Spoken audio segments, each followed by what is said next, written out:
Túlia. Hoje é dia 29 de agosto de 2013, é uma quinta-feira, e nosso verbete é de número 2764, ele tem 5 páginas, 48 logias e 11 máximas. E o título de hoje é Psicologia Hospitalar e especialidade Assistenciologia. Ele foi redigido pela professora Márcia Eblin, aqui presente, muito bem acompanhada de um verbetógrafo também. Então, a professora Márcia Eblin é professora universitária, psicóloga, é especialista em psicologia hospitalar e mestre em saúde coletiva. E ela é voluntária da Conscienciologia desde 97, docente em Conscienciologia desde 98, consciência terapeuta desde 2006 e tenepsista desde 2010.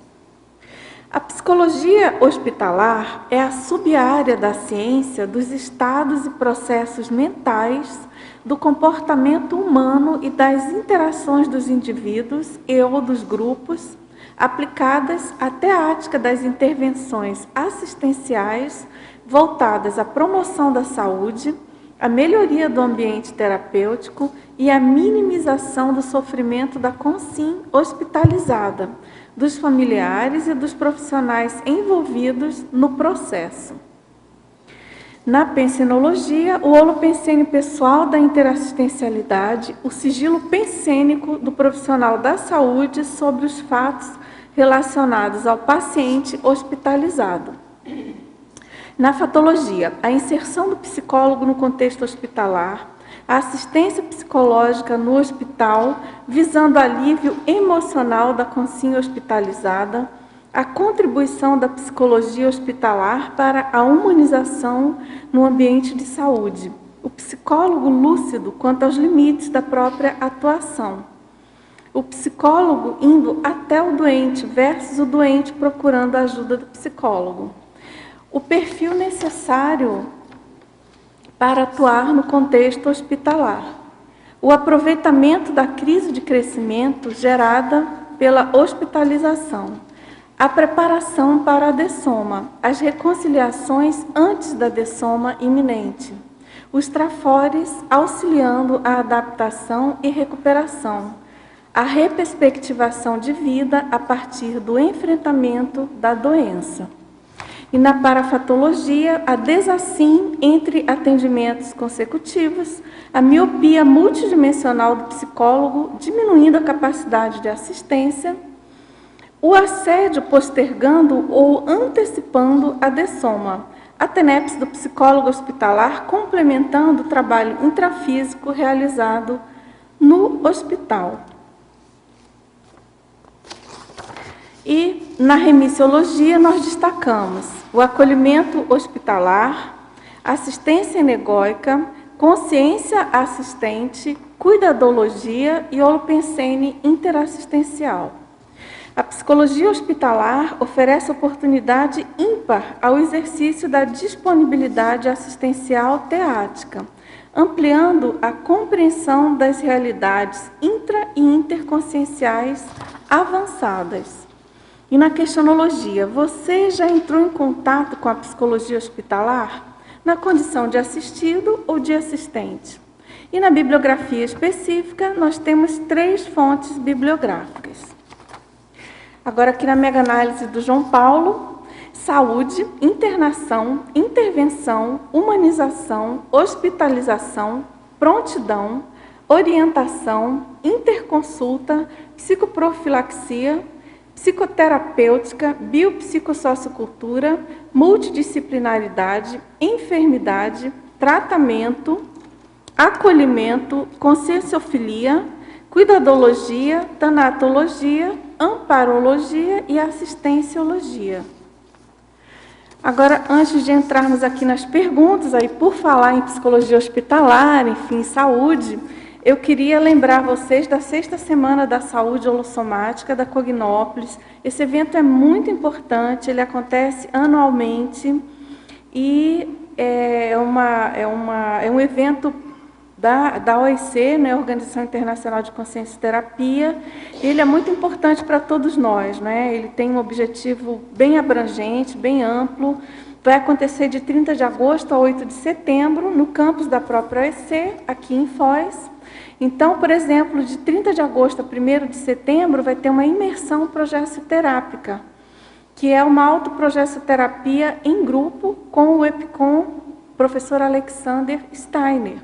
Do dia 2 a 6 de setembro, vão ter os atendimentos consciencioterápicos intensivos.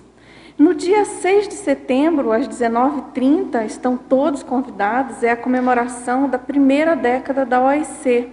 É uma atividade, então, livre, né, aberta a todos, e então tem uma cerimônia, tem um coquetel aberto aí a CCCI de um modo geral. Na verdade, é uma confraternização, né, de comemoração aí dessa primeira década. E no dia 7 de setembro tem o Dia de Ação em Saúde Consciencial, que também é muito interessante, é uma tarde de serviços gratuitos oferecidos por diversos profissionais de diferentes áreas da comunidade, né, da CCCI, de diferentes especialidades. E no dia 8 de setembro, então, que é um domingo, tem o Simpósio Intercientífico de Saúde Consciencial, também com participação de vários profissionais, inclusive psicólogos aí de fora da CCCI, não específicos daqui. A professora Mônica Portela, por exemplo, que é autora, inclusive, de vários livros, vai dar uma palestra. Também a professora psicóloga, psicoterapeuta Mayla Flash, tá certo? Então, pessoal, vamos prestigiar aí, é um evento bem importante para todos nós. Agora, a professora Márcia, eu queria que você falasse, antes da gente entrar aqui nas perguntas, da sua apreensão aí sobre esse tema, por que você pensou em escrever, né? Você tem uma especialidade aí na área, né? Profissional da área. Dá uma palhinha aí para a gente. Primeiro, boa tarde a todos. Né? Tá ligado? Tá. Por que eu escolhi esse tema? Na verdade, esse é meu primeiro verbete. Né? Isso. Então, eu quis começar por algo que eu trabalhava na comunidade, que tinha uma experiência maior, para contribuir, né, de alguma maneira, com algo que eu faço e que, de repente, eu tenho uma visão que, para a enciclopédia, poderia ajudar por ter essa experiência. Outra, eu adoro essa área. Então, desde que eu estava na faculdade, e isso faz bastante tempo, nem existia disciplina de psicologia hospitalar nas faculdades, não existia ainda assim a profissão como a especialidade de psicologia hospitalar como profissão, né, como especialidade, e eu já pensava, nossa, eu queria trabalhar ajudando as pessoas doentes, enfermas, né, principalmente essa questão do sofrimento e da proximidade da morte. E aí o tempo foi passando e tal, e quando chegou em 2000, foi que eu tive a oportunidade de fazer a especialização, né? E, novamente, eu não trabalhei nesse período em hospital e nem com doentes, né, próximos à morte. Mas, de alguma maneira, volta e meia, até através da própria conscienciologia, às vezes uma pessoa não estava bem, a gente acabava indo lá no hospital e fazer um tipo de assistência, e todo esse processo assim, do adoecimento físico com o processo de enfrentamento e de ampliação da visão de tudo isso, da questão da dessoma, sempre me atraiu muito, né? E eu acho que essa área vem crescendo bastante, ela é nova na psicologia, não é uma área antiga, ela é recente. Como especialidade, ela é especialidade só desde 2000 mesmo. Ah, é? Só desde Agora 2000. Você coloca aqui na fatologia, você podia abordar essas diferenças básicas até para clarear, assim, para os leigos, né, em geral, de início, a questão. Você coloca a diferença entre a psicologia hospitalar e a psicoterapia.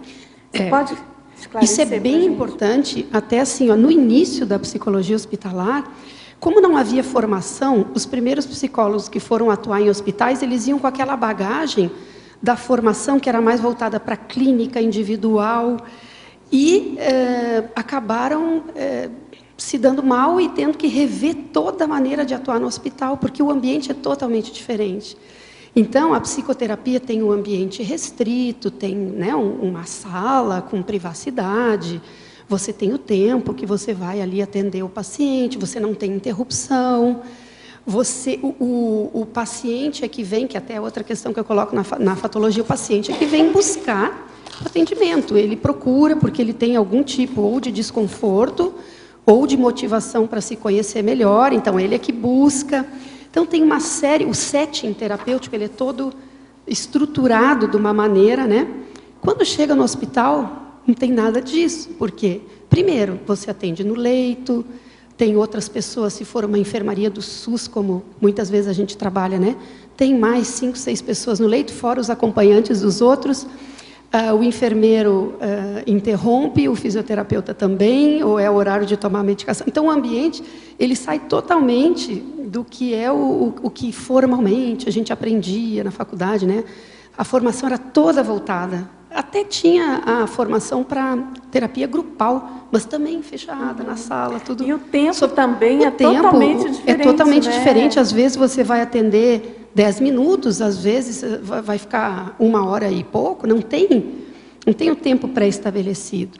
E o próprio foco, né? A psicoterapia, ela tem um foco de, muitas vezes, de aprofundar, dependendo, claro, da abordagem, mas assim, de um aprofundamento para a pessoa, muitas vezes, rever posturas, fazer reciclagens. Na psicologia hospitalar, você vai focar mais no fortalecimento da pessoa naquele momento, para enfrentar aquele momento. Então, você não vai fazer determinadas abordagens que na psicoterapia você não vai deixar a pessoa sem chão. Que às vezes na psicoterapia você faz isso até para né, para a pessoa refletir. Você tem que terminar o atendimento nele mesmo, porque você não sabe se a pessoa ela vai estar ali na próxima vez que você vier para o hospital. Então, tudo tem que estar focado. Não deixa a pessoa refletindo sobre algo para pensar para quando vocês se encontrarem de novo, porque talvez não encontre. Então, tem várias diferenças. Bem diferente a abordagem, sem dúvida. Você quer perguntar? Oi. Em numerologia, o profissionalismo afetivo. Você poderia explicar como é feito essa questão de ser profissional e, ao mesmo tempo, profissionalismo afetivo? Como ser profissional e, ao mesmo tempo, não perder, não ser gelado, não ser frio, né? Não ser frio, né? Esse é um dos grandes desafios do profissional da saúde, né? Tem um autor chamado Angerame Camon, que trouxe, digamos, esse nome, é um dos que eu citei aqui, do profissionalismo afetivo. Ele traz 4 posturas que ele, de alguma maneira, pela experiência, identificou dos profissionais da saúde diante da doença e do doente. Então, uma delas é a calosidade profissional. Então, calosidade é quando o profissional fica totalmente duro, ele cria um calo, né? E até para se defender do ambiente, do sofrimento, de toda a pressão. E ele fica distante, fica frio e vê o paciente, todo o processo, a família, apenas do ponto de vista físico mesmo. E a doença é o que importa. O profissionalismo afetivo, ele já é uma abordagem onde você mantém o profissionalismo, ou seja, você não se desestrutura com o sofrimento que você está ali acompanhando, né? Você não se envolve totalmente a ponto de perder até a lucidez para ajudar, mas, ao mesmo tempo, tem essa afetividade, ou seja, você se interessa pela pessoa como um todo, diferente da calosidade, onde você, de alguma maneira, pela defesa, você praticamente, se a pessoa for te falar algum aspecto emocional que ela está percebendo, você praticamente ignora e vai só para o foco da doença, né? Então, o profissionalismo afetivo, ele tem essa questão de manter um interesse pelo paciente, de manter um nível de afetividade que é importante para esse acolhimento no hospital, mas, ao mesmo tempo, ele mantém também a lucidez do profissional para poder não se envolver de tal maneira que acabe não ajudando, porque ele vai estar se comovendo demasiadamente, né? Então é isso, seria um meio termo. Eles colocam que esse seria, digamos, o ideal para uma postura dentro da psicoterapia e principalmente no âmbito hospitalar, seria o profissionalismo afetivo. Certo. Ele mantém, digamos assim, ele mantém os limites que o próprio hospital traz, entende? De regras e tal, quer dizer, ele respeita, ele tem determinados protocolos para serem respeitados, mas sem perder a afetividade. Não sei se eu respondi. Agora, na pensinologia, na página 24, ele pergunta se podemos, com treino e muita prática, ler a psicosfera alheia através da psicometria, como é possível o sigilo pensênico do profissional de saúde sobre os fatos relacionados ao paciente hospitalizado? Então, a questão do sigilo pensênico, ela é mais uma postura, né, do profissional, ele não ficar pensenizando sobre os aspectos que ele conversou com o paciente. As histórias que a gente escuta, elas vêm bastante carregadas de eventos, muitas vezes dramáticos, né? Às vezes não é só o processo da hospitalização, a pessoa traz lá todo um histórico, então tem uma série de situações que são, digamos, impactantes, né? Isso, às vezes, se o profissional não tem um treinamento, ele fica com aquilo reverberando, né? Pensando, mas como é que pode tal situação e tal. Então, o sigilo pensênico é uma postura. Enquanto eu estou ali, eu estou atendendo, estou totalmente conectada, né? E atuando, vendo o que eu posso fazer de melhor por aquela pessoa, né? Agora, no momento que eu saio daquele ambiente, eu faço esse sigilo pensênico. Quer dizer, o sigilo é uma postura de realmente desligar. Na verdade, na própria consciencioterapia, a gente tem esse termo, né? De sigilo pensênico. Uhum. Nesse sentido. Certo. Agora, na fatologia, na página 24, linha 7, ele pergunta, você poderia nos falar mais sobre o silêncio terapêutico da UTI? Normalmente, um ambiente de intenso estresse para a equipe de saúde e para os pacientes. Então, a UTI é um caso, assim, especial na psicologia hospitalar. Foi através das UTIs que começou todo o movimento de humanização. E, na verdade, não fomos nem os psicólogos, foram os enfermeiros, que exatamente por esse contexto que o Tele Tertuliano está trazendo, né, de estresse e até barulho, porque a UTI, na verdade, ela tem ruídos. A gente está falando de silêncio terapêutico, mas tem ruídos, porque são os aparelhos, né, as máquinas que apitam o tempo todo, né? Então, esse silêncio terapêutico é o ambiente também criado na UTI para poder beneficiar a recuperação do paciente. Então, o que seria isso?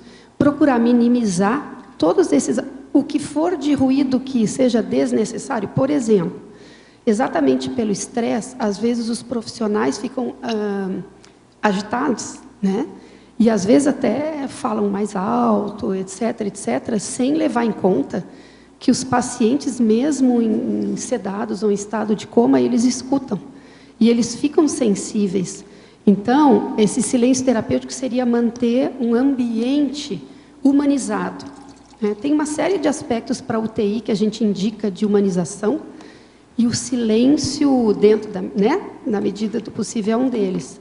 A gente tem também a questão de janelas, de facilitar horários de visita para familiares e não ser tão restritos, colocar um mural com fotos dos familiares. Tem uma série de medidas que hoje em dia já são tomadas em hospitais mais estruturados, né, que são para propiciar esse ambiente mais terapêutico, levando em conta que a pessoa que está ali, ela tem uma sensibilidade, às vezes até maior, porque está ou em coma ou sedada, mas em termos dos demais sentidos, né, ela está bastante sensível.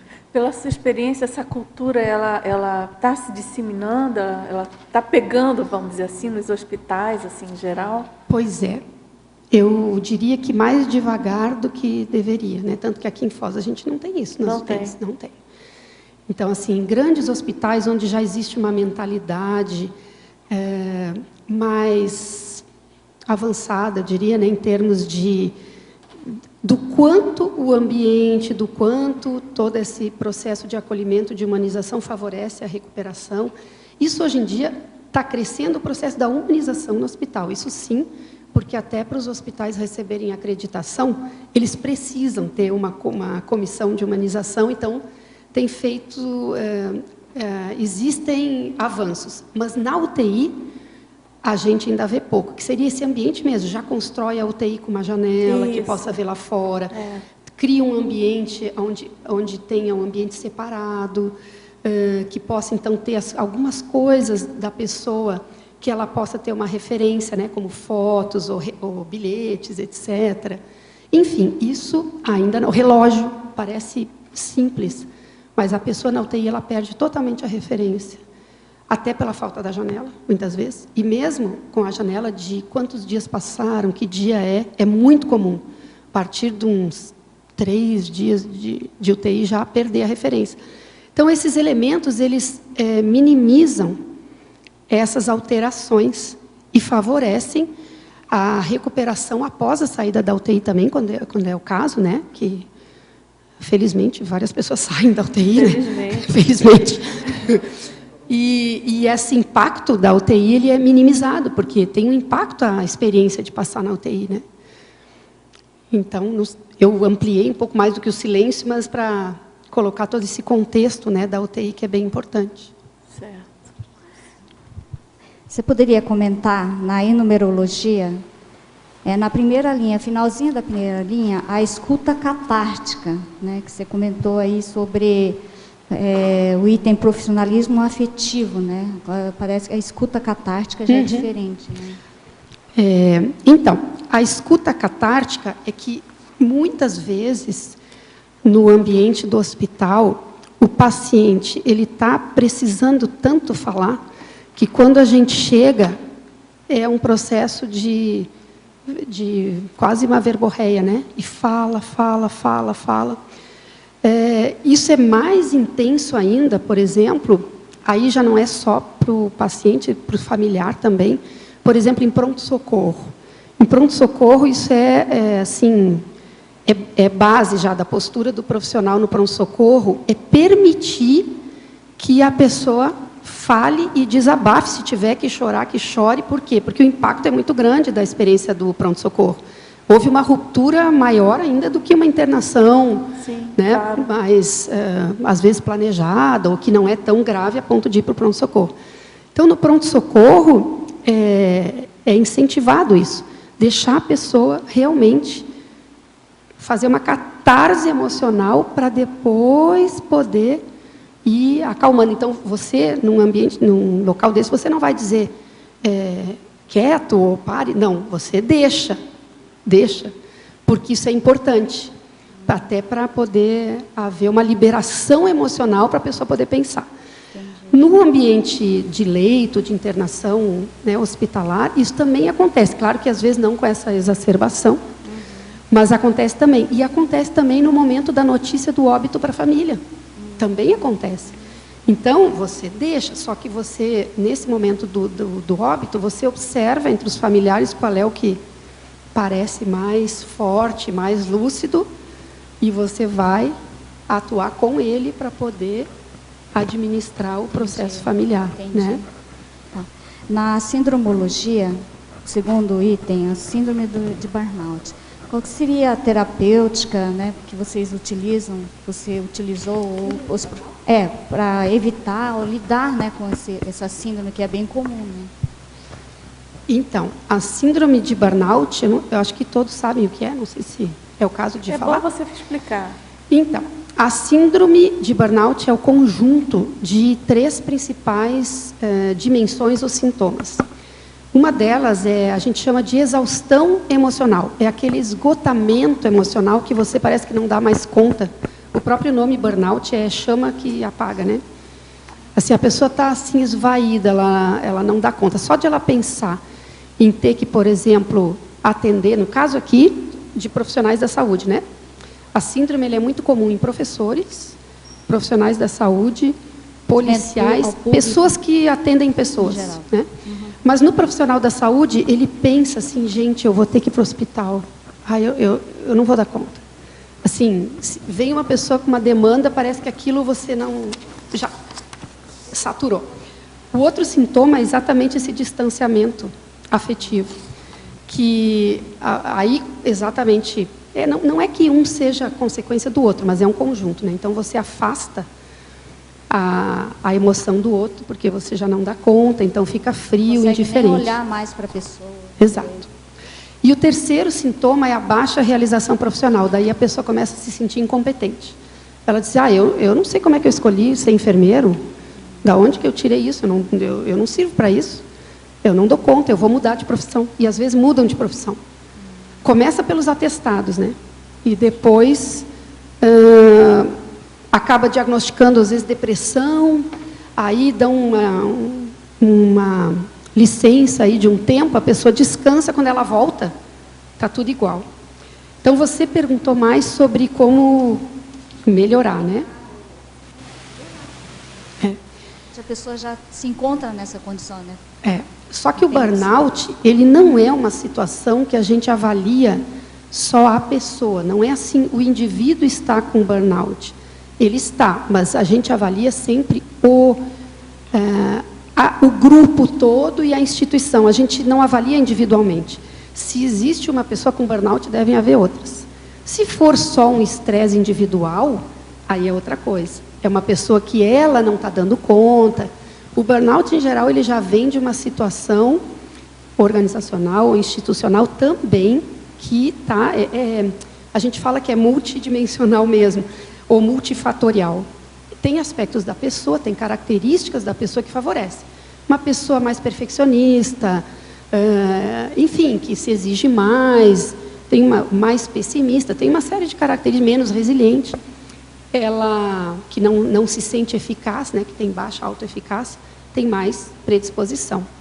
Mas tem também o ambiente. Então, o que acontece? Um profissional da saúde, enquanto não mudarem as condições do trabalho, principalmente para a equipe de saúde, o burnout vai continuar existindo. Quer dizer, enquanto não forem instituídas medidas, por exemplo, de apoio à equipe, já durante o trabalho, né? Então, uma coisa simples, como reunir a equipe uma vez por semana e ouvir quais são as principais questões da semana.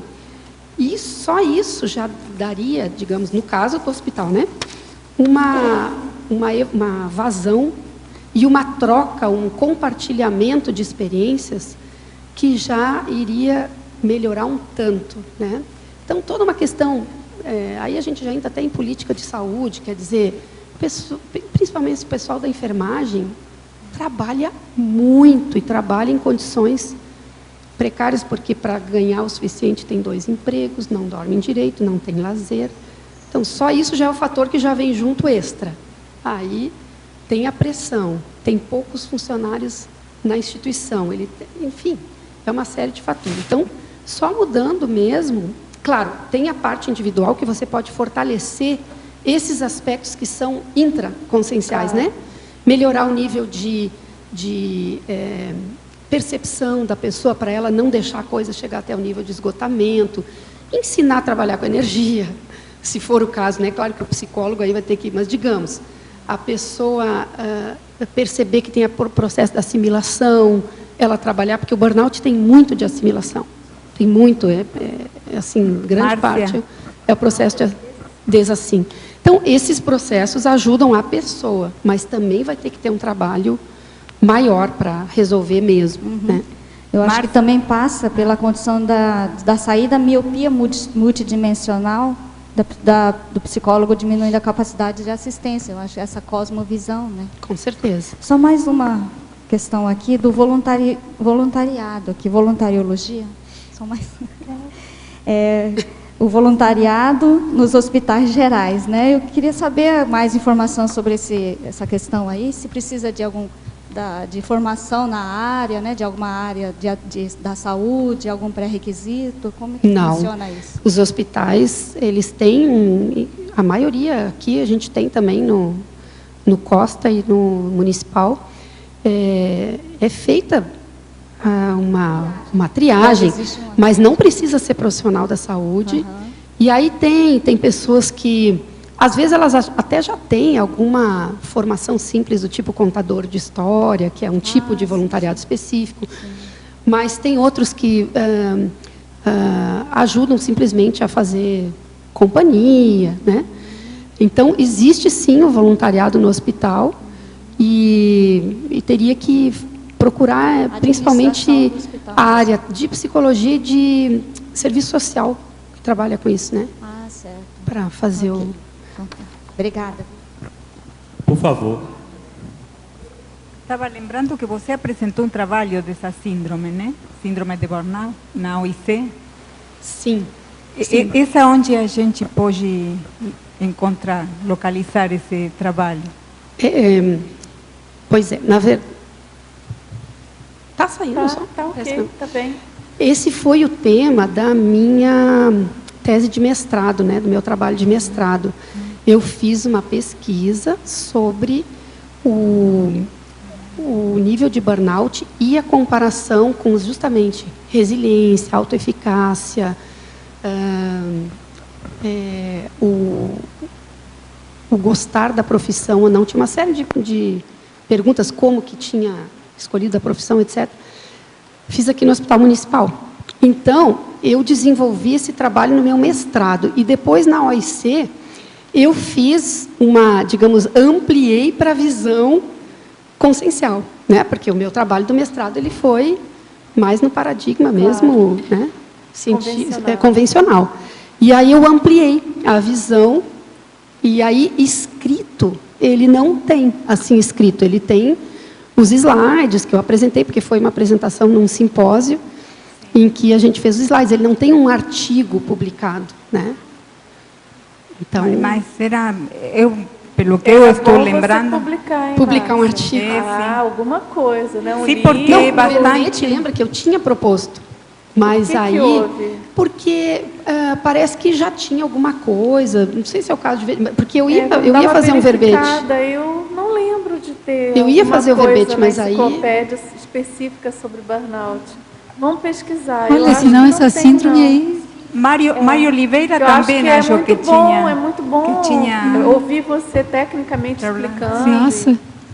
Mas é importante, porque eu não lembro tudo, mas eu estava na OIC quando você fez a apresentação e acho que deu dados muito importantes. Seria bom, né, poder isso que fique escrito. Então, se houver espaço para verbete, com certeza, e se não, então tratarei de fazer um artigo. Márcia, aproveitando, eu gostaria de te perguntar, na terceira linha da fatologia, o modelo biopsicossocial de atenção. Sim. O modelo biopsicossocial de atenção é aquele modelo que leva em conta não somente os aspectos biológicos, né, biomédicos, mas também os aspectos psicológicos e sociais. Na verdade, esse biopsicossocial já está, inclusive, na definição de saúde da Organização Mundial de Saúde. Antigamente, o conceito de saúde era a ausência de doença, né? Depois ele foi avançando e hoje eles dizem perfeito bem-estar, o que é um pouco, né? Mas, enfim, perfeito bem-estar biopsicossocial. Já existem abordagens que ampliam para biopsicossocial, espiritual e ecológico, que é bem interessante porque leva em conta também os aspectos transcendentes, né, como sendo relevantes para a saúde, né, física até, e também o ecológico tem a ver com a relação da pessoa com o ambiente. Então, como é que ela interage com o ambiente, o respeito pelos processos, né, da natureza e tudo, como é que lida com lixo e tal. Então, a abordagem biopsicossocial já vai até aí. E biopsicossocial, espiritual, ecológico ainda amplia, né? Mas é isso, é uma visão que não fica só no aspecto físico. A fatologia, a última linha e a primeira da 25, a última linha da página 24 e primeira da 25. O perfil necessário para atuar no contexto hospitalar. Você quer saber qual seria o perfil? Bom, então, até por esse contexto que a gente está colocando, né? É um ambiente aonde você vai se deparar com frustrações, com limites, com dessomas, com sofrimentos acentuados, enfim. A pessoa que opta por trabalhar no hospital, ela precisa ter algumas características. Então, por exemplo, no mínimo bom senso, né? Bom senso a gente coloca, mas porque, né, tem que ter bom senso, tem que ter uma formação também teórica consistente. Inclusive, no caso do psicólogo, ele vai ter que começar a estudar um pouco até de doenças e, né, da medicina, de farmacologia. Ele precisa ampliar a visão para entender os efeitos, muitas vezes, dos fármacos nos aspectos emocionais, etc. Então, precisa ter uma boa formação teórica. Em termos de personalidade, ser uma pessoa mais flexível e não rígida, porque ela vai ter que lidar aí com situações inusitadas, imprevisíveis. Vai ter que ter também boa tolerância à frustração, né, por causa das frustrações, uma proatividade, uma questão de prontidão, né, de estar pronto. Não pode ser uma pessoa que, quando acontece alguma coisa, ela para muito para... Ela tem que ter uma iniciativa, uma rapidez, né, quase um taquipsiquismo, para poder atuar, porque, às vezes, exige uma certa, digamos assim, rapidez para algumas. E, óbvio, né, empatia, é óbvio a empatia, o desejo de ajudar, essa predisposição assistencial, tá ali, ser uma pessoa que se volta para o outro, que gosta de escutar, que tem esse interesse é para a psicologia em geral, né, mas ali no hospital, então, obviamente, a questão da empatia, até a gente fala da autenticidade, assim, de ser uma pessoa que está ali aberta, né, e autêntica no que está fazendo. Então, acho que é mais ou menos essas características. Muito obrigada. Na página 25, na parafatologia, terceira linha, a miopia multidimensional do psicólogo, diminuindo a capacidade de assistência. Na opinião da verbetógrafa, qual é a sua visão com relação a essa transição? Como será que você vê a psicologia ainda muito limitada com relação a essa questão multidimensional? Pode comentar a respeito? Sim. Realmente, a psicologia tem limites em termos da abordagem, né? Se desenvolveu uma linha da psicologia transpessoal num determinado momento que ela tinha uma perspectiva de ser uma boa ampliação, só que depois se deturpou um pouco, entrou para a linha do misticismo, fez uma certa mistura, mas, digamos, no início, a psicologia transpessoal, ela parecia, sabe, que o negócio ia ser bacana, como proposta, porque justamente ela ampliava essa visão da multidimensionalidade, né? Mas, enfim, como é que eu vejo? Eu vejo assim, você está atuando, você é um psicólogo hospitalar, então você tem aí alguns compromissos digamos, você tem que se ater a algumas questões que o hospital lhe traz e tal, você não vai ficar lá falando da digo hoje, né? Hoje em dia, ainda como estamos, falando da conscienciologia para os pacientes e tal, mas você, se você, psicólogo, tiver a abordagem consciencial, né, o paradigma consciencial, e tiver essa visão, né, bioenergética, cosmoética, multidimensional, multiexistencial, você vai entender aqueles processos todos de adoecimento, da própria dessoma, dos vínculos ali, grupocármicos, que na hora do adoecimento e da proximidade da dessoma, aparece uma série de questões, né, de conflitos, etc. Você vai entender isso de uma maneira muito mais ampla e vai poder ajudar muito mais. Porque você tem um amparo, né, específico e vai ajudar a ampliar a visão e até na sua atuação, que ainda vai ser dentro da psicologia hospitalar, mas a sua visão do contexto se ampliou. E você trazendo isso, não necessariamente, né, tendo que fazer ali um estupro evolutivo com os participantes, respeitando, inclusive a gente tem, dentro da psicologia hospitalar, uma premissa de respeitar as crenças, as filosofias, óbvio, né, dos doentes. Às vezes você tem que chamar o rabino, porque o paciente quer que o rabino venha, às vezes você tem que chamar o pastor, o padre, enfim, porque e você faz esse meio de campo, porque é isso que ele precisa naquele momento. Então, a questão é a visão do profissional, como é que ele está trabalhando. Então, se o profissional é formado em psicologia, mas ele tem essa visão do paradigma consciencial, eu vejo que ele vai ajudar muito mais. Não sei se eu esclareci você. Ok. Ainda na parafatologia, na segunda linha, de baixo para cima, os para-hospitais e as para-enfermarias. Você tem alguma experiência nesse sentido? Assim, eu, atuando como psicóloga hospitalar, não. Assim, não tive experiência de ter projeção e ver, né? Mas a gente primeiro ver, eu digo experiência projetiva de ir até o local, mas a gente percebe esse ambiente, percebe até em termos de amparo. E o que eu tive mais foi digamos assim, algo um pouco mais próximo, mas daí eu era pessoa envolvida, que foi quando a minha mãe dessomou há vários anos atrás, que aí a gente tinha uma experiência de ver o que estava acontecendo com ela, que ela estava fora do corpo, que a gente tinha assim uma experiência assim um pouco mais próxima do que estava acontecendo nos bastidores, preparando, né, para a dessoma.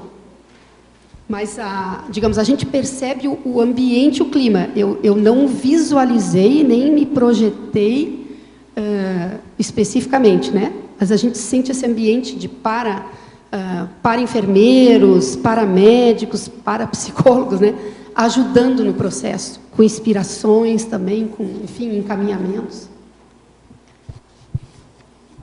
Até aproveitando nessa linha, na mesma parafatologia, na terceira linha de baixo para cima, a TENEPS do psicólogo hospitalar, complementando o trabalho intrafísico realizado no hospital. Pode falar mais para a gente?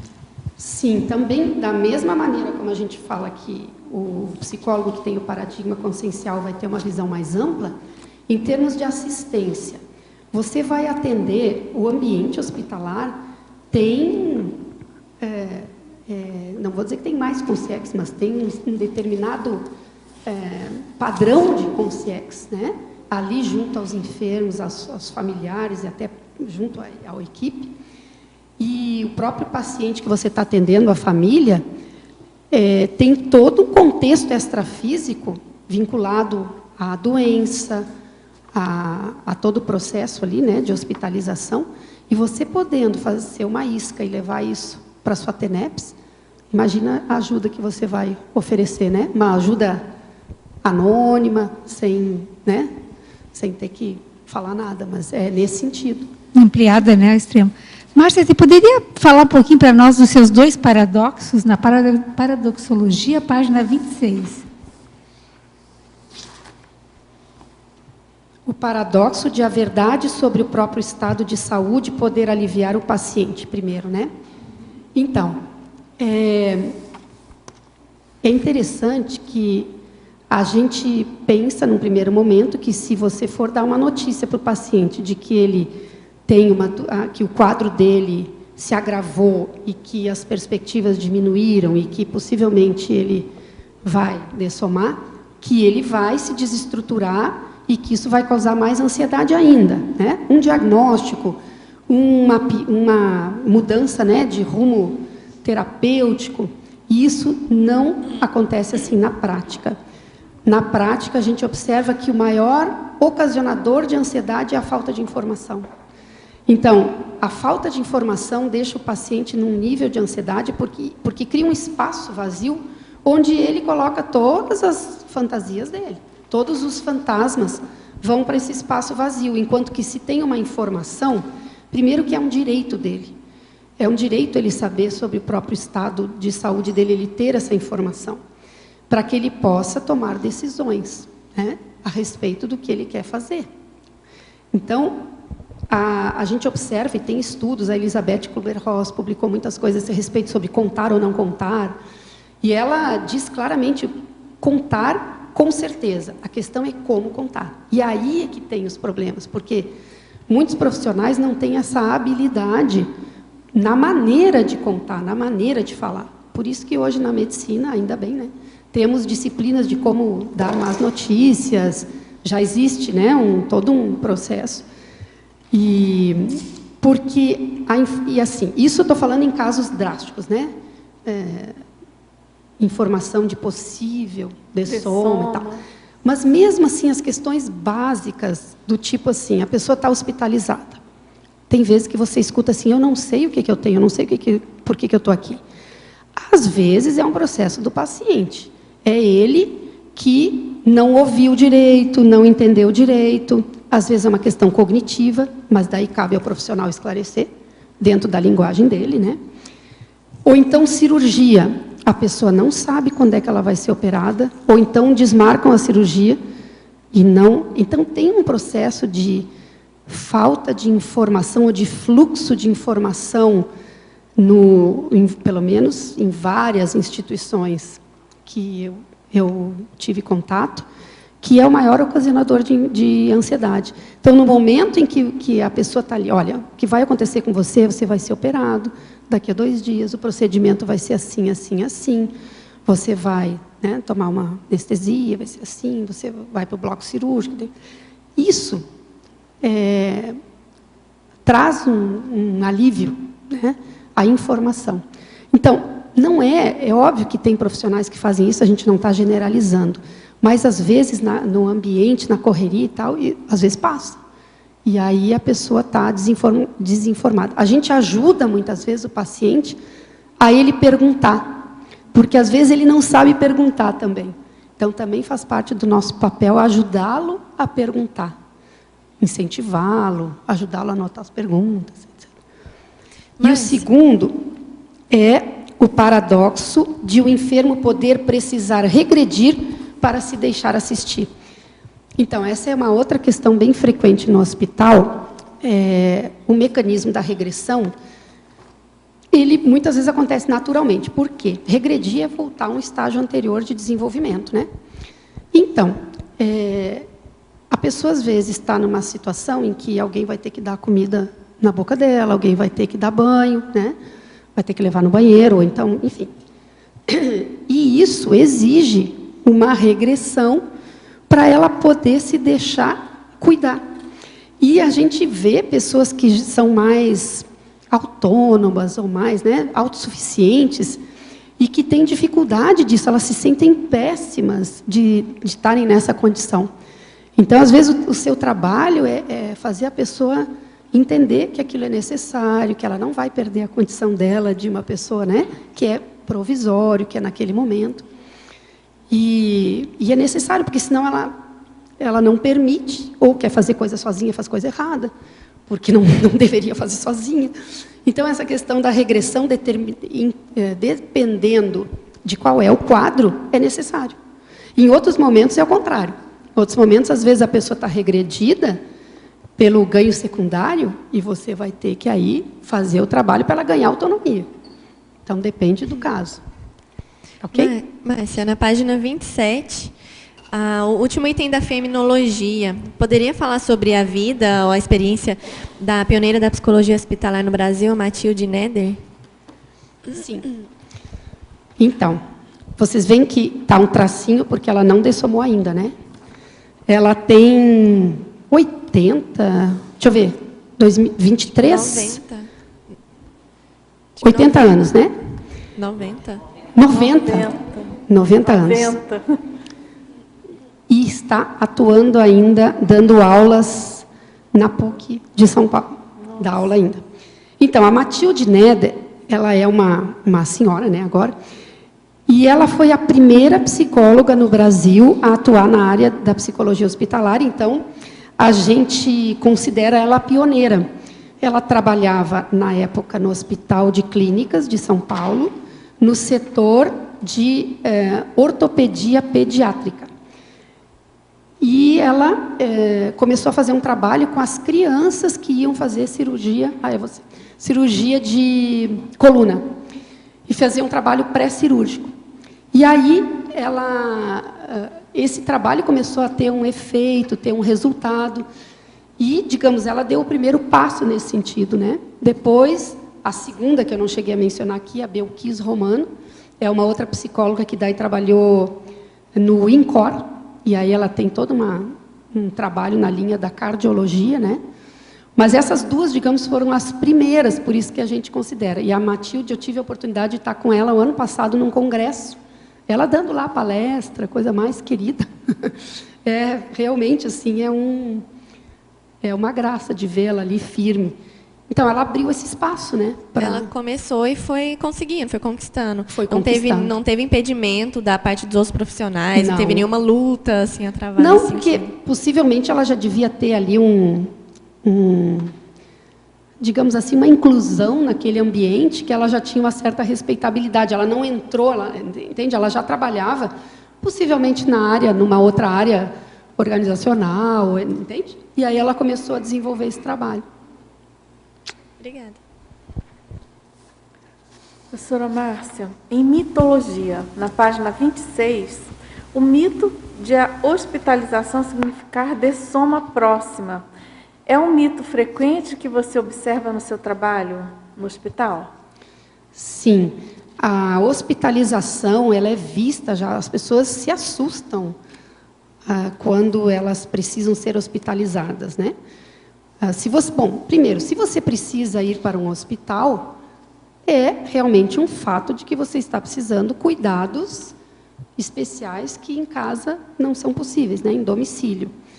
Mas existe, às vezes, um exagero nesse sentido, de que o fato de estar hospitalizado já quer dizer que a morte está mais próxima.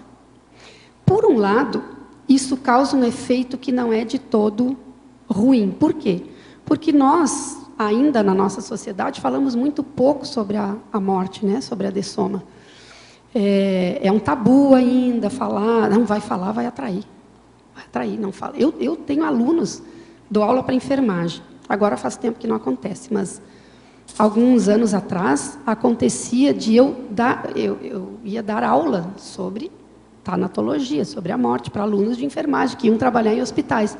Ah, não, professora, eu não quero falar sobre isso. Mas como que a gente não vai falar sobre isso se você vai trabalhar no hospital? Então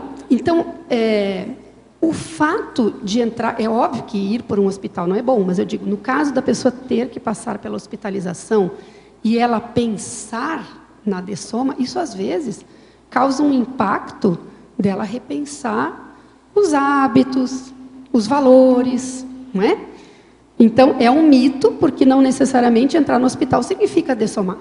Mas, por outro lado, o impacto para pessoas que estão muito, digamos, intrafisicalizadas, a questão de hospitalizar e pensar na dessoma pode trazer aí uma reflexão sobre até a valorização, a ampliação, mudança de valores na vida, né?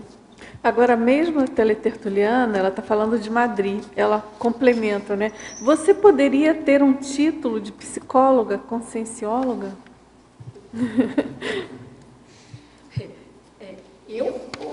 Ou alguém? Ela coloca você, eu acho que generalizando, né?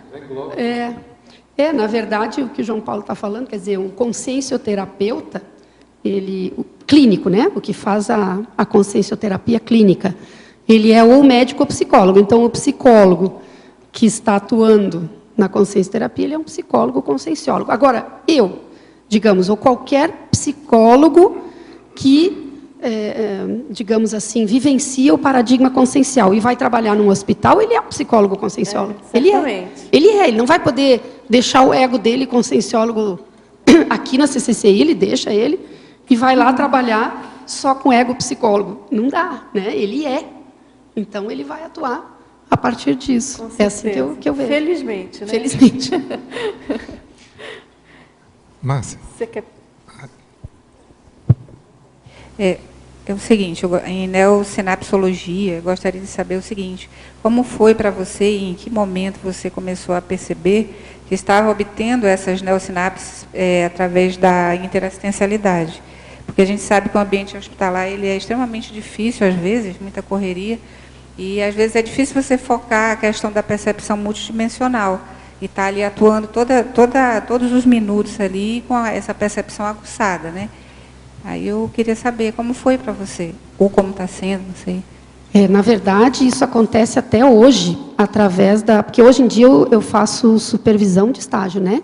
Então, meu contato ele é por tabela através dos alunos que trazem os atendimentos deles.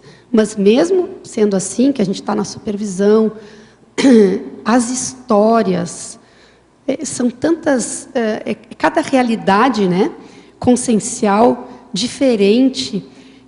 Eu acho que essa questão da riqueza que você acaba tendo no hospital, pela diversidade das consciências que estão ali, pelas diversidades das experiências que elas estão vivendo, pela diversidade das reações que elas têm perante o adoecimento e a dessoma, as inter-relações, as variedades também de possibilidades de reações do grupo karma, né, familiar, da equipe de saúde. Eu pensei muito em neossinapse nessa questão. São caminhos novos. Cada dia que você ouve uma história de um estagiário, é como quando eu também, né, fazia lá meus estágios e tudo, cria uma sinapse nova. E eu acho que isso na verdade, deveria ser assim em qualquer situação, porque você está sempre entrando em contato com a subjetividade, com a individualidade, né, de cada consciência. Então, sempre é uma riqueza e sempre cria um entendimento novo, um insight novo, né? Cria um caminho novo no cérebro. Pelo menos comigo, as histórias dos outros, as vivências dos outros, elas criam caminhos novos na minha cabeça, porque é diferente da minha. Isso eu acho que é muito rico. Claro. Olha só, mais uma pergunta. Quer dizer, eu vou unir 3 coisas aqui. Na página 25, a 7ª linha, de cima para baixo, como que você lida com essa questão quanto à habilidade de comunicar a dessoma à família, as reações diante do fracasso terapêutico e o dilema de contar ou ocultar o verdadeiro diagnóstico? Porque são meio que encruzilhadas, isso tudo aí, né? Aí, assim, em relação à tua compreensão de multidimensionalidade, a conscienciologia mesmo em si, como é que você lida com isso quando se depara assim no teu dia a dia? Como é que você faz? Você pode repetir a linha? Na página 25, né? Página 25, a 7ª linha.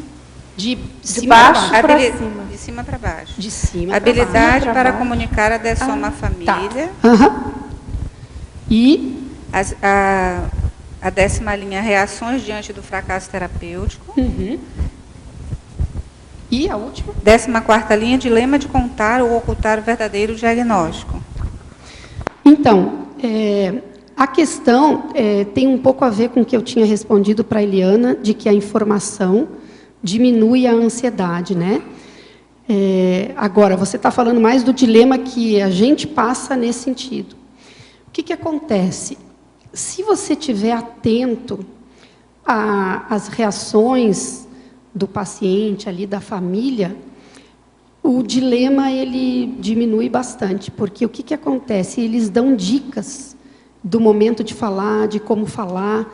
Então, o ocultar vai ser sempre a minha última opção, o ocultar. Ela só acontece, essa, digamos, omissão, né, quando o próprio paciente pede. Então, e ele pede de várias maneiras. Ele pede ou dizendo, não quero saber, explicitamente, né? Mas ele vai falar isso mais para o médico mesmo, né? Não quero saber. Ou então você fala e daqui a pouco você falou e ele te fala alguma coisa que você vê que ele não registrou nada, e aí você entende que ele não está conseguindo absorver, né? Então, esses são os casos em que você não fala.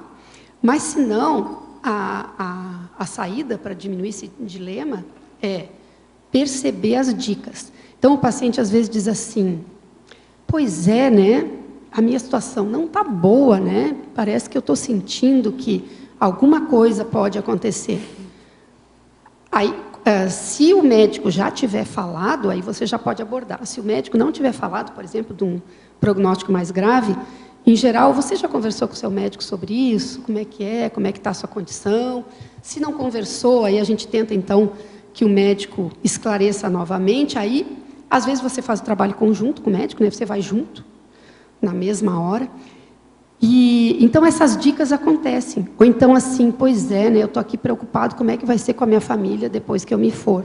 Então a pessoa está falando, né, das questões, ela verbaliza. E isso acaba ajudando você a perceber o momento.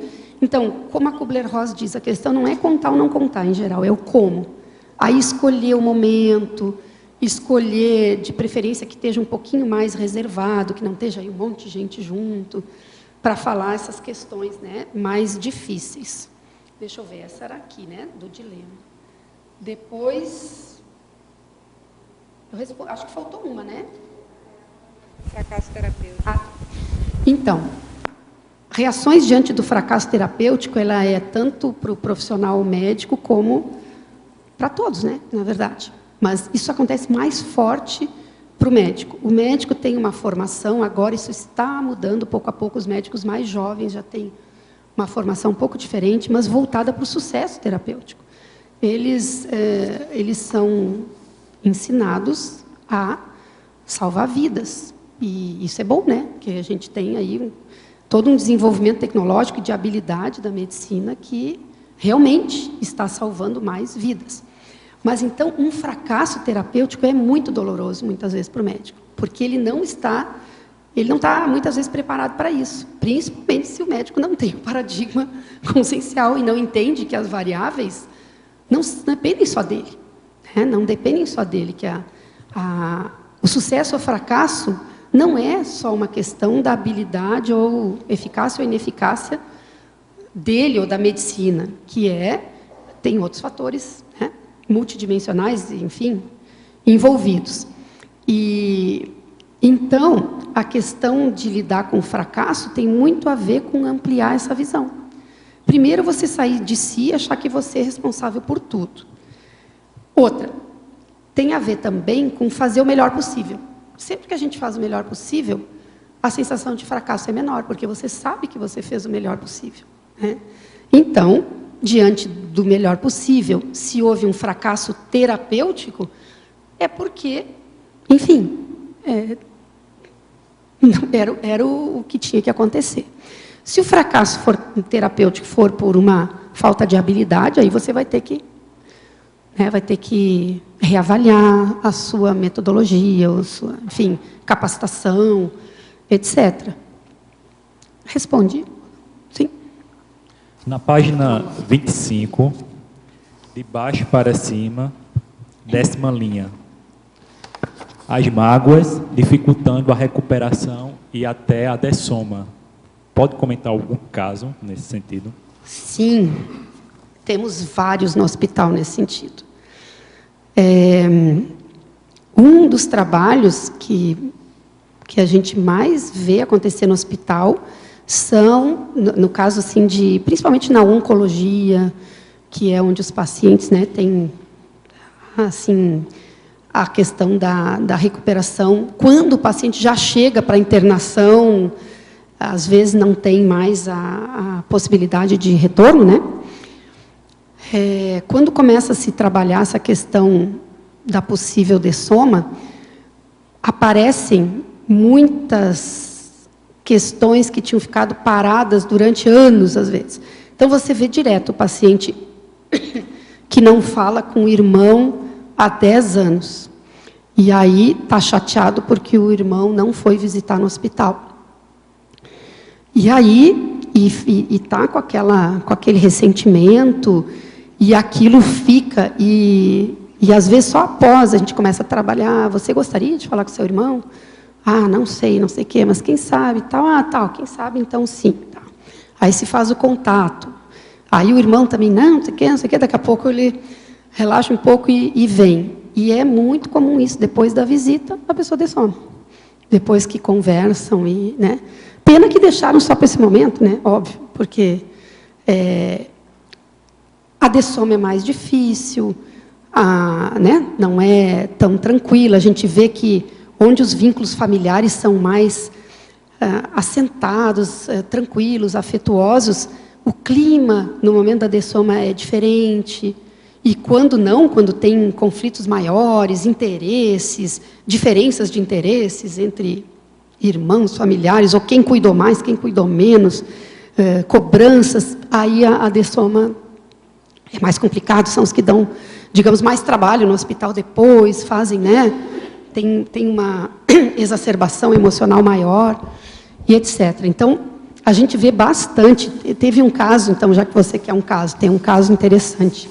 Um paciente estava já praticamente assim, sem lucidez, na cama. Em geral, quando os pacientes estão assim, eles colocam num quarto sozinho, lá no Costa, né?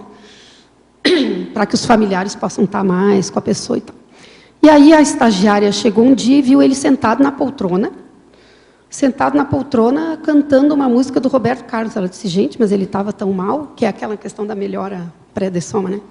Estava cantarolando lá e perguntou para ela, você não tem um gravador aí? Ela disse, não tenho.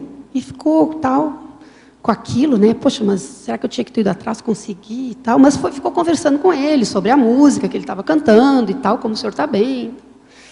Passou uns dias, quando ela voltou, né? Ele tinha dessomado. E aí ela soube que ele tinha conseguido um celular com um gravador emprestado, não sei de quem, e ele tinha gravado um pedido, aí é o contrário, um pedido de desculpas para a ex-esposa que ele tinha magoado. E ele gravou o pedido e aí depois ele dessomou. Nossa. Quer dizer, ele tinha dado aquela melhora, pediu o gravador, gravou, e aí a família estava, se entregava ou não entregava a gravação, entendeu? Para ela e tal. Mas então, aqui foi o contrário, né? Foi possivelmente era uma mágoa em relação ao enfermo. Aí. E ele fez esse processo de pedir desculpa. Então, a gente vê muito mesmo essas situações pré-dessoma, de reconciliação, de mágoa sendo... E quando isso não acontece, a gente percebe, por exemplo, agora, então, um caso de mágoa dificultando. Aquela pessoa que sempre... O pai, tem um caso lá, um pai que foi um pai ausente, enfim, nem não estava muito aí para os filhos e tal. E aí ele está internado e os filhos não vão visitar e ele fica com mágoa. Os filhos estão errados também, obviamente, porque independente do que foi o pai, deveriam. Mas ele fica e ele não melhora e às vezes até poderia então relaxar quando já está numa condição mais terminal e dessomar, e aquilo se prolonga e não ocorre a dessoma. Às vezes ocorre porque não tem mais como, mas em condições bem ruins, assim, às vezes sozinho, bem complicado. Quem quer perguntar? Tem pergunta aqui. Você poderia comentar o princípio da economia dos males, no seu contexto aí, e também tecnologia, a técnica da ludoterapia. Então, a economia de males é realmente porque, assim, você, às vezes, na situação do hospital, as opções que você tem, elas são limitadas. Então, dentre o que você tem, o que seria o menos pior, sabe? Isso, muitas vezes, o médico tem que optar pelo menos pior, em termos de sofrimento, em termos, né, de consequência. Então, é nesse sentido, assim, de que você, dentre duas alternativas que não são, digamos, as que você gostaria, você escolha a menos pior. E a questão da ludoterapia, a ludoterapia é a terapia através do brinquedo, e ela é utilizada com as crianças hospitalizadas, né? Então, o trabalho com as crianças, ele precisa dessa intermediação lúdica. Então, as crianças brincam, às vezes a gente utiliza uma caixa de materiais, de brinquedos que representam o ambiente do hospital. Então, tem o estetoscópio, tem o bonequinho vestido de jaleco, tem a injeção, tem a maca, tem. E aí a criança, às vezes, brinca e representa, através do brinquedo, o que ela está sentindo, às vezes, num pré-cirúrgico, para preparar para a cirurgia. Às vezes, simplesmente para ela representar como é que ela está se sentindo diante da hospitalização. Então, se usam isso, se usa desenhos, né, bonecos, enfim, é para o uso com as crianças mesmo.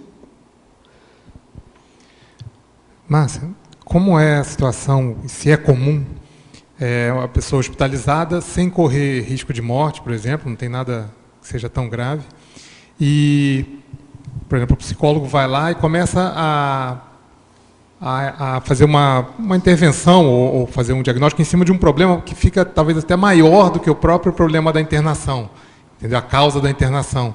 Como é que fica isso? Como é que vocês aproveitam a chance, às vezes, ali no momento? Porque a internação passa a ser, talvez até, às vezes, um meio da pessoa parar e pensar, talvez, sobre algum problema que era muito maior e ela nunca tinha refletido sobre o assunto, e aquela internação vira uma internação, vamos dizer assim, que vai ajudar ela em outro sentido, e não exatamente só aquela função terapêutica médica ali do momento.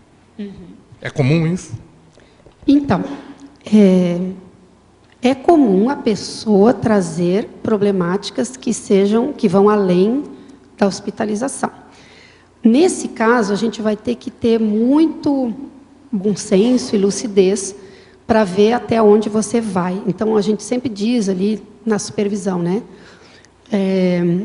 Na dúvida, abstenha-se, a gente fala, né? Porque, assim, o foco deveria ser o processo da hospitalização. E aí, se a pessoa traz alguma questão dela, da vida dela, que acaba tendo interferência, você aborda. Por exemplo, eu estou preocupada com o meu filho que está em casa, a gente não se dá bem, e e ele está em casa, e ele usa drogas e tal, né? Entende? Você não vai dizer, não quero saber disso, me diz se você como é que você está sentindo com a sua hospitalização. Claro que não, porque ela está sentindo e aquilo está trazendo uma preocupação, então está afetando. Aí você aborda, o que você não vai fazer? É trabalhar o aspecto dela de mãe, se ela errou, não errou, se isso, entende? Isso está fora dali. Você vai ver, escuta, você gostaria de se comunicar com ele, ou até assim, às vezes até já aconteceu. Você já procurou ajuda para o seu filho? Que tipo de ajuda? Você poderia procurar o CAPS-AD para ele frequentar. Então, isso sim, entendeu? Você está abordando. Agora, às vezes, eu sempre dou a seguinte diretriz: vá e faça a sua intervenção através do que o paciente traz. Você nunca faz alguma pergunta ou por curiosidade para você ampliar a compreensão do paciente, para daí talvez você ajudar em algum aspecto mais profundo, que nem você falou, entendeu? Então, isso nunca vai poder partir do próprio terapeuta, porque senão você está provocando algum tipo de até expectativa que depois não vai ter continuidade. Você entende? Então, esse é, digamos, o cuidado. Você começa a trabalhar algum aspecto mais profundo da pessoa e íntimo, e depois ela vai embora, e ela criou um vínculo com você, e ela começou a falar para você. Então, o mais indicado é dizer, olha, se ela já não está mal e vai sair, você está me falando várias coisas a respeito da sua vida e de suas dificuldades. Você já pensou em fazer uma psicoterapia? Porque você vê, você está falando, parece que você tem coisa para falar. Quem sabe, então, quando você sair daqui, você procura. Entende? Porque, senão, a questão que tem que ter cuidado, às vezes a gente pensa, não vou perder a oportunidade de ajudar. Depende. Se é algo pontual, aí sim. É pontual, é aquilo, e você ajuda ali e deu. Agora, se for começar a investigar, aprofundar, tentar entender como é que a pessoa funciona, não, porque você vai criar um vínculo e aí? Depois você deixa a pessoa na mão, entendeu? Aí ela vai ter que criar outro vínculo. Depois, com outro profissional para falar. Então, você escuta, você não interrompe, você deixa. Mas você vê o que você pode ajudar que seja bem pontual. E aí, se você sente que a pessoa tem ali um estofo ou uma motivação, você direciona para ela procurar. Era por aí que você perguntou? Agora, tem uma pergunta aqui genérica, eu respondo, depois se você quiser complementar. Ele pergunta, o indivíduo casca grossa é um caso perdido? Você conhece algum que tenha desenvolvido parapsiquismo? Qual o caminho? Olha, com certeza não é um caso perdido. Aliás, a consciência nunca é um caso perdido. E claro que a gente conhece várias pessoas que se consideravam casca grossa, até me incluo um pouco aí. E você pergunta qual o caminho, né? Então, em primeiro lugar, acho que a primeira coisa é você parar de pensar que você é uma casca grossa. Isso aí é fundamental. Se você parte desse princípio, vai ser mais difícil você ter a percepção ou ter a parapercepção, né? Acho que a segunda coisa é você buscar fazer essa sintonia, ter esse entrosamento aí, em primeiro lugar, com os amparadores, né?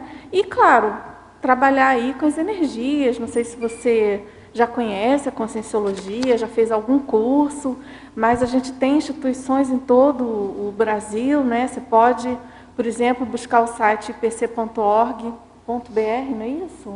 IPC? Site do IPC?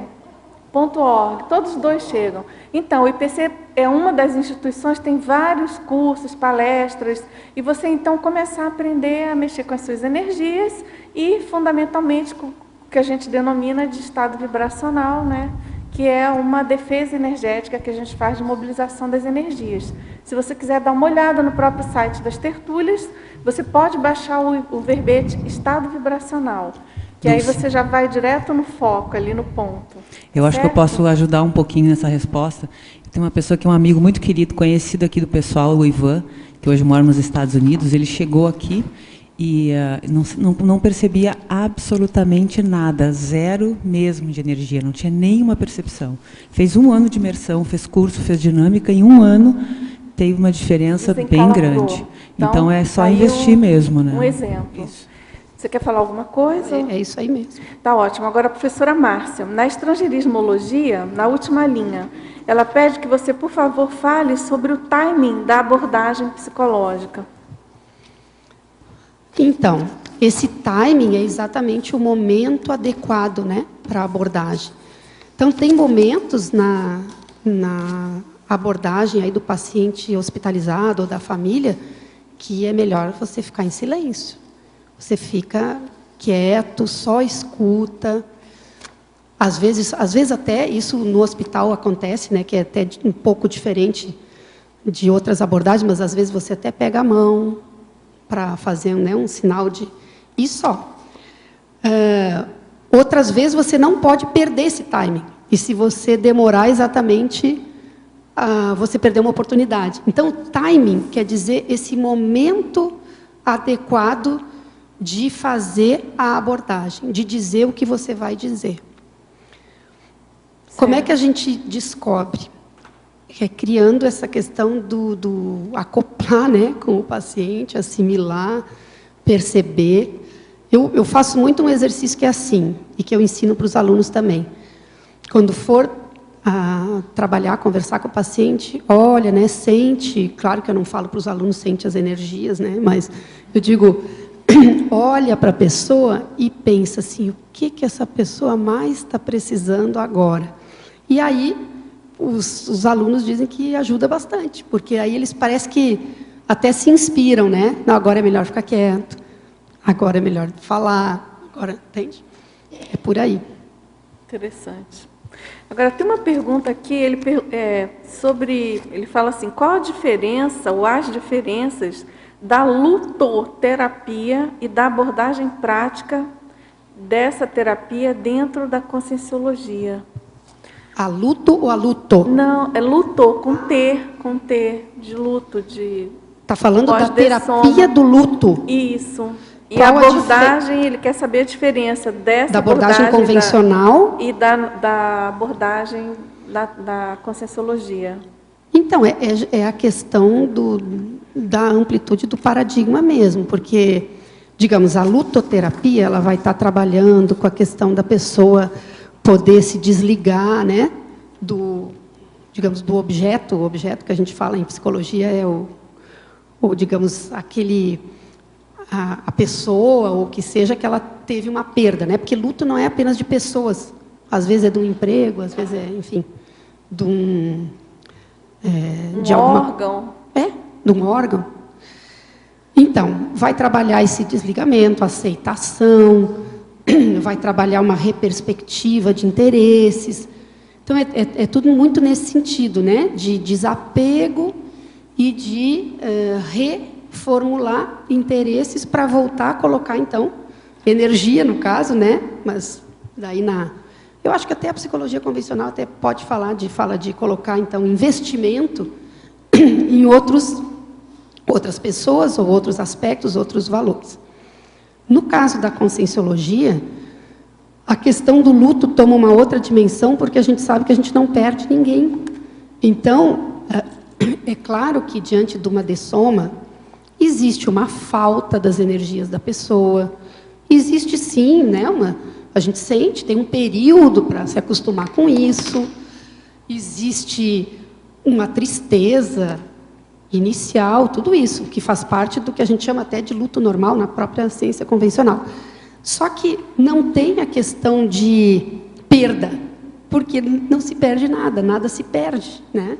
As consciências não se perdem, elas continuam vinculadas. Então, eu vejo que uma diferença é essa visão multidimensional. Você pode ter contato, você tem como acessar, se você, né, se isso for produtivo para a consciência e para você, enfim. Então, a relação com a perda é diferente. Agora, curiosamente, nessa prática sua aí com os hospitais e na abordagem, né, da psicologia hospitalar convencional, com qual frequência você consegue abordar essa questão da continuidade da consciência? Continuidade? Isso. Na verdade, a inserção do paradigma consciencial. Quando há abertura da pessoa, da família. Pelo próprio diálogo, né?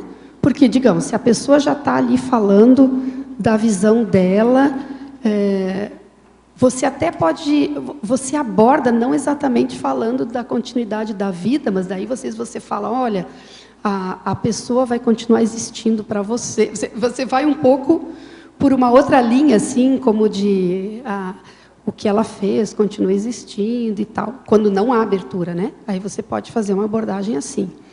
Você pode trabalhar. Agora, quando existe, a pessoa diz, pois é, né? Será que a vida continua ou não? Porque nesses momentos há uma maior abertura, com certeza, né? Então, quando a pessoa dá a abertura, aí você pode falar. Digamos que ela diga, né? Mas as coisas eu acho que não acabam aqui, né? Aí claro que você não diz direto, sim, claro, existe o paradigma consciencial que diz que isso e aquilo. Você diz, você acha isso? Por que você acha isso? Entende? Porque daí com o que ela traz, você pode ir fortalecendo o que ela mesma já construiu, né? Porque aquilo daí vem de dentro para fora, e não de... Claro. Agora, professora Márcia, em fatologia, na sexta linha de baixo para cima, gostaria que comentasse a evitação da banalização e acomodação frente ao sofrimento alheio. Bom, eu coloquei isso pelo seguinte, porque exatamente pelo ambiente hospitalar ter esse contexto que a gente já comentou, né, de pressão, o sofrimento, a questão da dessoma e tudo, às vezes, você vivendo isso no dia a dia, aquilo acaba ficando normal. E aí a banalização seria isso, você já considera, e até inclusive assim, ó, procedimentos que são desumanizados ficam normais, porque já está acostumado, que nem a gente fala da violência, né? Uhum. Que daqui a pouco você já ouve, ou da corrupção, que você ouve e diz, tá, mas isso aí é assim mesmo, sempre foi, ou é assim, né? A violência é assim, então, o sofrimento é assim, o tratamento, o hospital é assim. Então, é uma banalização no sentido de um costume com algo que é ruim, que é duro, quer dizer, e de não querer melhorar as condições de trabalho, melhorar suas próprias condições, melhorar as condições da própria instituição, enfim, de estar crescendo, de estar propondo coisas novas. Então, não entrar nesse, né? É assim. Então, tá. Então, vamos seguir em frente assim. Agora, em parafatologia, na página 25, final da primeira linha. Por favor, comente a desassim entre atendimentos consecutivos.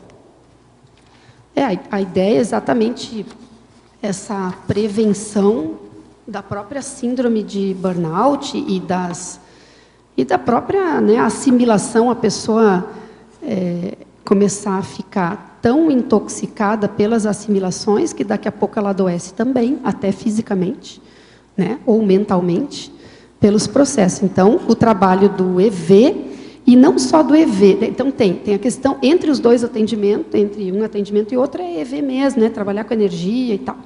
Mas a gente também, eu não coloquei aqui, tem um outro tipo de desassim, que é depois do trabalho, ou então no meio do trabalho, poder fazer uma pausa, sei lá, vai lá, toma um cafezinho e, né, espairece um pouco, e principalmente quando sai do hospital. A ideia é tomar uma boa chuveirada, né? Se tivesse sentindo um pouco mais assim assimilado, além de trabalhar com energia, vai ver um seriado alegre, divertido, para mudar de bloco, vai passear, vai dar uma caminhada, né? Que é aquela questão de mudança de bloco para ajudar na desassimilação. Exatamente, muito útil. Agora, tem aqui uma sugestão. O teletertuliano, ele diz assim: gostaria de recomendar a reportagem Como Viver Sem Se Arrepender. Na página 74 da edição 318 de maio de 2013, da revista Super Interessante, onde relata o caso, na qual, né, relata nessa reportagem o caso de uma executiva financeira australiana de nome Bronnie Ware, que largou sua carreira para viajar, onde acabou tornando-se enfermeira e criando uma pesquisa com pacientes hospitalares em estado terminal e que mostra os 5 maiores arrependimentos das pessoas antes de dessomar. Interessante mesmo, né? Bem interessante. Obrigada aí pela dica aí para todos, né? E Márcia. Quer perguntar? Vai. Márcia, aí fica ao seu critério se pode ser encaixado na patologia ou em outra seção. São os casos clínicos, por exemplo, que chega, muitos casos, questão de projeção, de parapsiquismo puro, na criança, no adulto, e aí a psiquiatria ou um outro médico diagnostica como esquizofrenia. Você tem lidado com isso como? E principalmente você, o paciente e os seus colegas de profissão. Como fica esse jogo de cintura? O que eu não entendi é se você está colocando de um paciente hospitalizado ou não. Não, um caso simples mesmo, né? Ele chega, vamos dizer, eu não sei o que é que está se passando comigo. Eu saio, eu vejo o meu corpo, tal. Aí vamos dizer que ela não procurou você na primeira abordagem, procurou, digamos, um psiquiatra. Aí esse psiquiatra, não. É caso esquizofrênico. Aí depois, sim, que chegou até você. Teve algum caso assim? Porque eu vivencio isso e não é muito pouco, não. Coisa Então, séria. atualmente eu não atendo em consultório, né? Para ter certo. o tipo desse tipo de casuística, né? A gente tem esse tipo, às vezes, de casuística na OIC, né? Consciencioterapia. Na consciencioterapia. Mas, assim, o que eu posso dizer, vou dizer mais de opinião, né? Eu acho que o trabalho de interface com a psiquiatria, ele é bem importante, e a gente, assim, precisa, de alguma maneira, precisa conhecer bem as patologias e tal.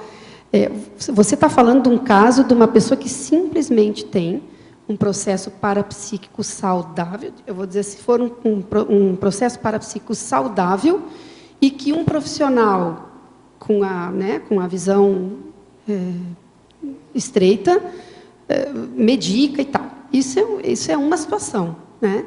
Agora, a gente tem que ver que tem várias nuances nesse meio do caminho. Como separar o joio do trigo, que é a dificuldade. Tem muitas nuances. Então, o ideal é você poder ter um acesso ao psiquiatra, ter uma conversa e ver qual foi a razão, porque a pessoa, às vezes, pode ter o processo de parapsiquismo destrambelhado e pode ter, dependendo do tipo de patologia parapsíquica, às vezes acaba tendo realmente um processo de desconexão com a realidade, que às vezes a medicação vai até ajudar. Então, tem que estudar caso a caso. Não vou dizer sempre a pessoa que diz que sai do corpo e ela foi medicada, foi um erro. Não sei, tem que falar com o médico, saber, para ver se foi uma pessoa com essa visão estreita, que medicou por banalização também, e por ter uma visão... E também, exatamente, né, se você está atendendo, poder ver o que, digamos assim, com o seu amparo de função, você enxerga ali. O que não dá é para ser muito extremo, assim. Não, tem parapsiquismo, não é esquizofrenia. Depende, não é excludente. Não é excludente. Não necessariamente é ou parapsiquismo ou esquizofrenia. Às vezes não, às vezes tem uma mescla de elementos e a gente vai ter que estudar melhor com calma. E a questão da assedialidade também, né? Que é muito comum essa comorbidade, vamos dizer Exatamente. assim. E aí, se a assedialidade está muito forte, às vezes a medicação ajuda a dar uma diminuída para a pessoa aprender a ir se percebendo melhor e tal, para poder, então, depois abrir mão da medicação. Mas, assim, então, eu não seria assim tão radical, ou não vejo assim. Tem uma coisa que é um negócio de critério diagnóstico.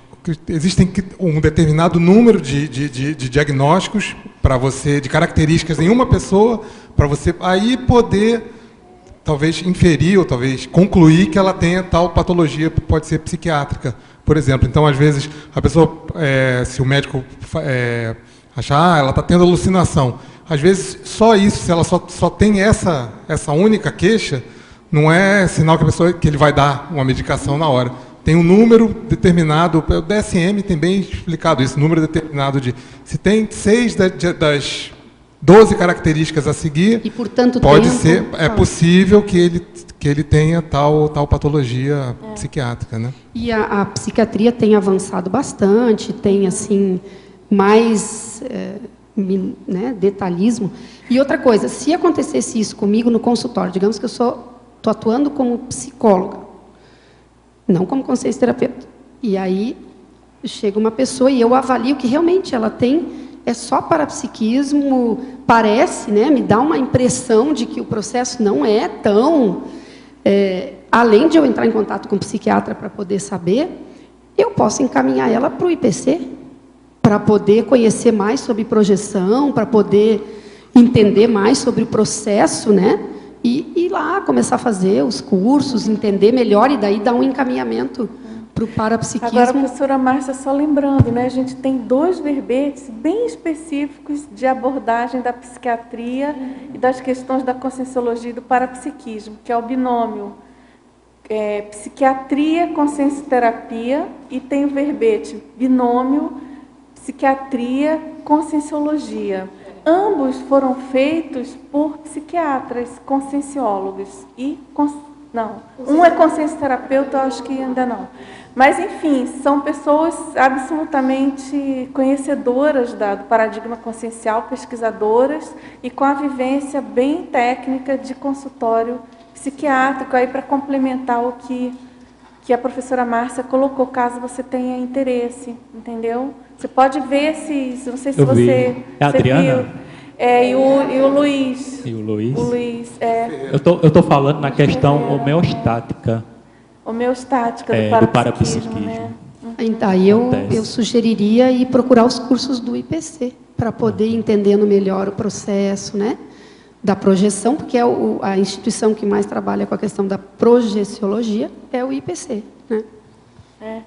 Porque também, veja bem, se a condição do parapsiquismo é tão homeostática assim, por que a pessoa foi conduzida pelo sofrimento, por algum caso tão difícil de parar num psiquiatra?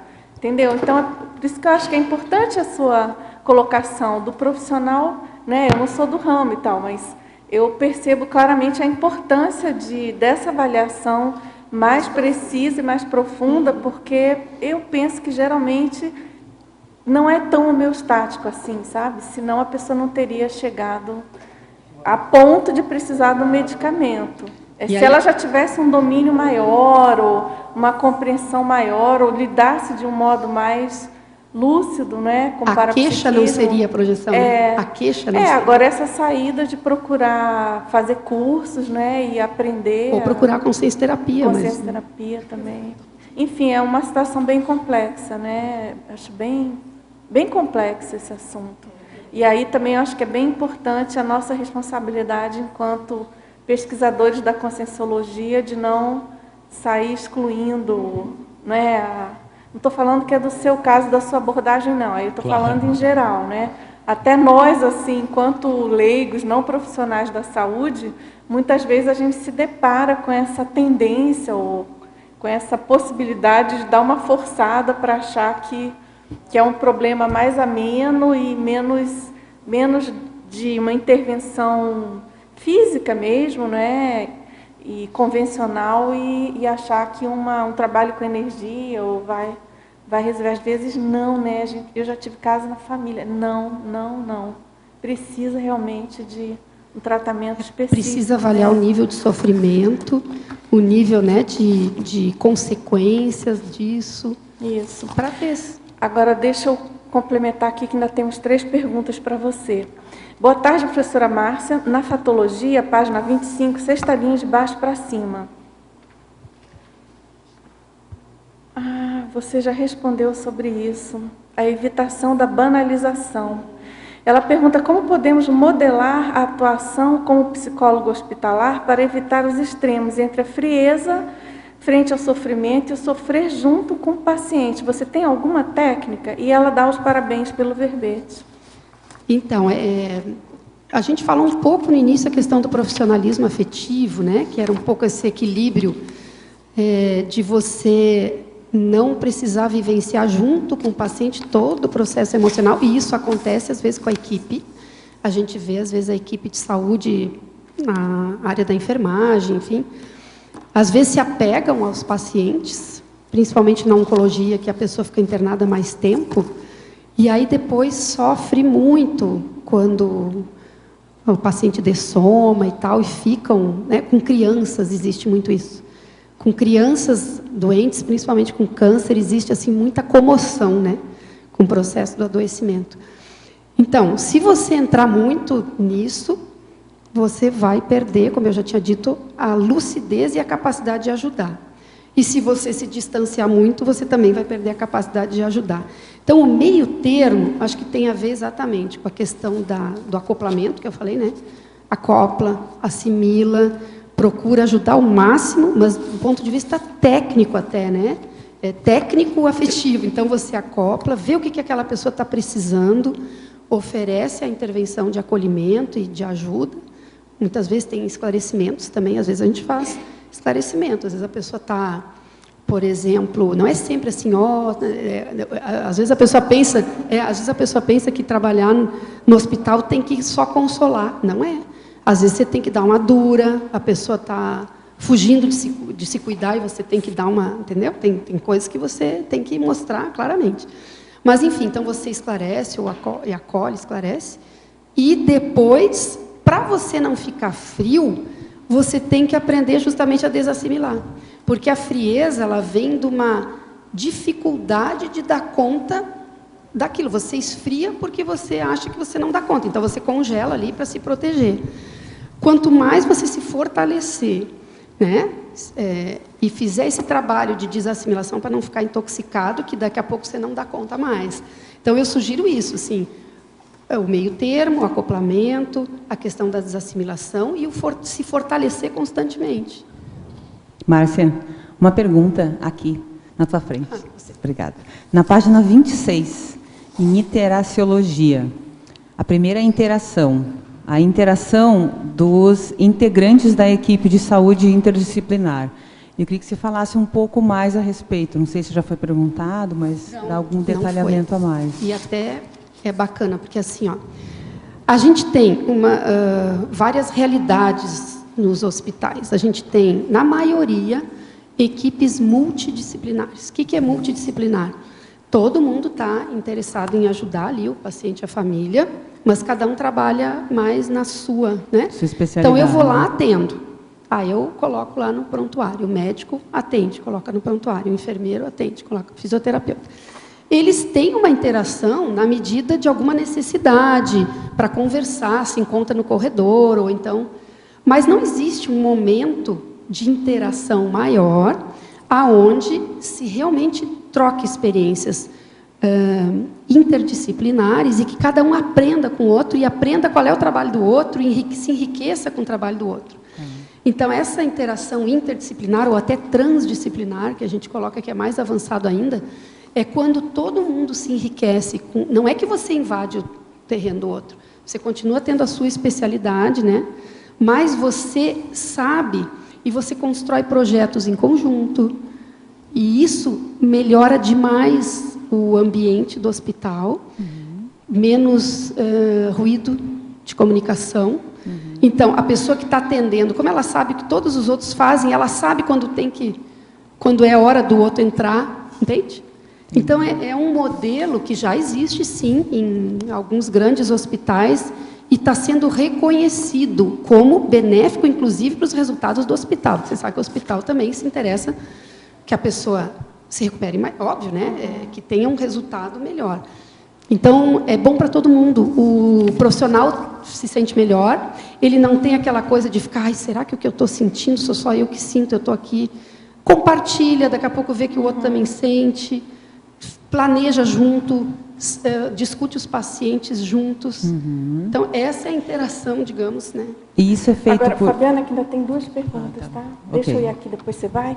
Então, em Fatologia, primeira linha, na página 25, você poderia contar como se passa a convivência harmônica das diferentes abordagens da psicologia? Você mesmo utiliza várias? Então, o que acontece? A psicologia hospitalar tem essa característica interessante de que não é necessário ter uma determinada abordagem para se atuar como psicólogo hospitalar. O que significa? Porque a gente tem na psicologia, né?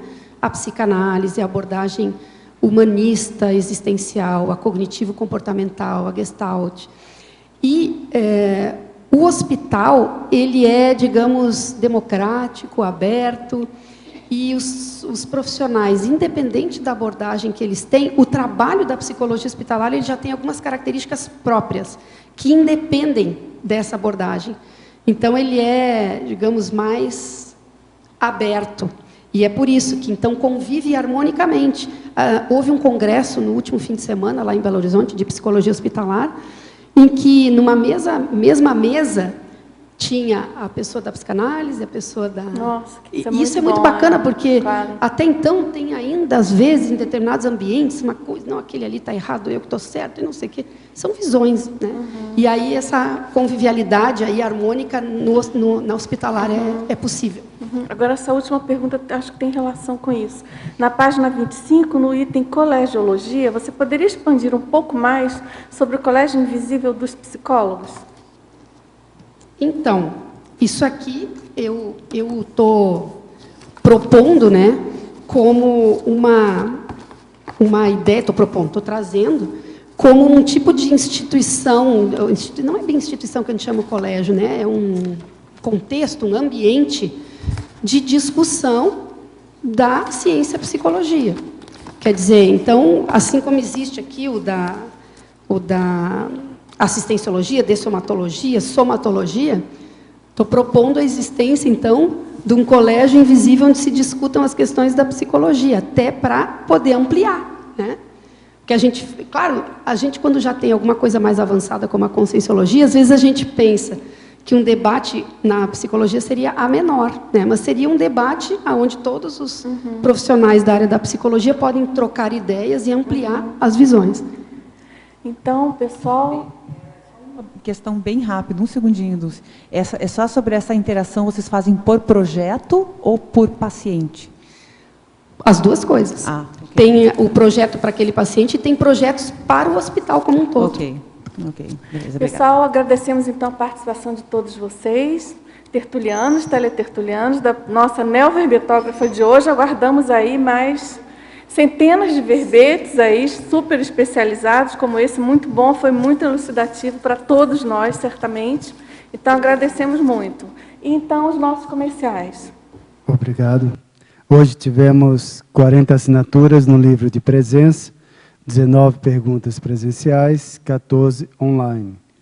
Temos o recado da Patrícia sobre o Simpósio Intercientífico de Saúde Consciencial.